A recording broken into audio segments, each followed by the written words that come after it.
वैसे राजनीति के हमाम में सब नंगे हैं, क्या कांग्रेस और क्या बीजेपी। कोई भी लोकतंत्र की मर्यादा को तार-तार करने से पीछे नहीं हट रहा। वाराणसी में बीजेपी ने पत्नीवार की ओछी राजनीति को शुरू कर दिया है। पत्नी जशोदाबेन को लेकर मोदी विरोधियों के निशाने पर क्या है, बीजेपी ने इसका जवाब कुछ यूं निकाला जो कम से कम जायज तो नहीं है।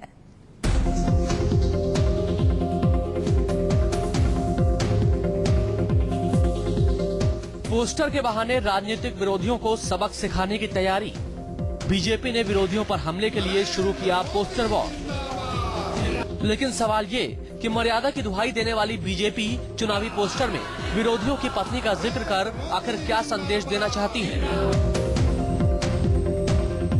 अब इसे ओछी राजनीति नहीं तो क्या कहेंगे।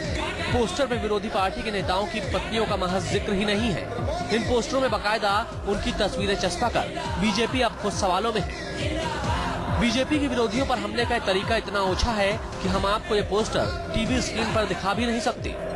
अब खुद कटघरे में खड़ी है बीजेपी और पार्टी को अब जवाब तो देना ही होगा कि आखिर किसके कहने पर नेताओं की पत्नियों की तस्वीर के साथ इन पोस्टरों को तैयार किया गया। काशी की दीवारों पर ये पोस्टर चस्पा कर बीजेपी क्या चुनावी मर्यादा का उल्लंघन नहीं कर रही? क्या चुनावी पोस्टरों पर विरोधियों को बदनाम करने की साजिश आचार संहिता का उल्लंघन नहीं है? बीजेपी की इस हरकत पर चुनाव आयोग आखिर क्या कार्रवाई करेगा?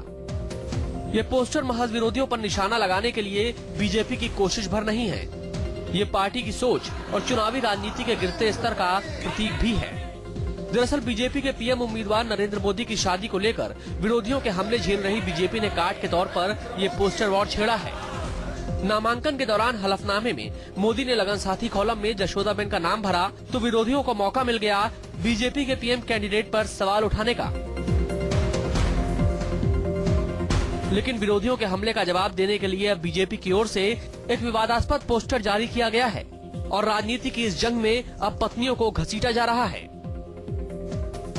वाराणसी में बीजेपी के कार्यकर्ताओं ने जिस विवादास्पद पोस्टर को जारी किया है उसमें बीजेपी के पीएम उम्मीदवार नरेंद्र मोदी को देश प्रेमी, जबकि कांग्रेस और समाजवादी पार्टी के कई नेताओं को पत्नी प्रेमी बताया गया है। किसी पर कोई कटाक्ष नहीं है, कटाक्ष किसी पर नहीं है। हमारा यह कहना है कि जो लोग अपने गिरेबान में झांक कर देख लें कि आजम खान जी के पास 6 पत्नियां, ऊपर से लेकर नीचे तक जो भी स्थिति है, जो भी इस पोस्टर में लगा हुआ है फोटो, तो उन लोगों को क्या अधिकार है दूसरे के ऊपर छीटाकसी करने के लिए? अपने गिरेबान में जाकर देखें, वो दूसरे को छीटाकसी करते हैं। बीजेपी कार्यकर्ताओं की ओर से एसपी और कांग्रेस के नेताओं पर कटाक्ष ही कुछ ऐसा किया गया है कि पूरी तस्वीरों को हम आपको दिखा भी नहीं सकते। इस पोस्टर में देश के पहले प्रधानमंत्री जवाहरलाल नेहरू, कांग्रेस महासचिव दिग्विजय सिंह, केंद्रीय मंत्री शशि थरूर, समाजवादी पार्टी के नेता आजम खान और एसपी के अध्यक्ष मुलायम सिंह यादव पर निशाना साधा गया है। हालांकि बीजेपी कार्यकर्ताओं ने इस पोस्टर में राहुल गांधी को भी दिखाया है। अब ये बात और है कि राहुल गांधी की अब तक शादी भी नहीं हुई, लेकिन ये उसका जवाब कहा जा सकता है जो जुबानी तीर राहुल ने नरेंद्र मोदी पर चलाए थे। मैं गुजरात जहां के चीफ मिनिस्टर है। अच्छा, पता नहीं कितने इलेक्शन लड़े हैं, पहली बार लिखा है कि शादीशुदा है। पहली बार दिल्ली में महिलाओं की इज्जत, मगर अपनी पत्नी का नाम एफिडेविट तक नहीं पहुंचता है। अच्छा ठीक है। ऐसे में सवाल यह है कि चुनावी मैदान में विरोधियों को घेरने के नाम पर पत्नियों को घसीटना कितना जायज है। राजनीति में इस तरह की लड़ाई और ऐसे विवादित कटाक्ष कहां तक जायज हैं? और क्या इससे जनता के बीच नेताओं की छीछा लेदर नहीं हो रही?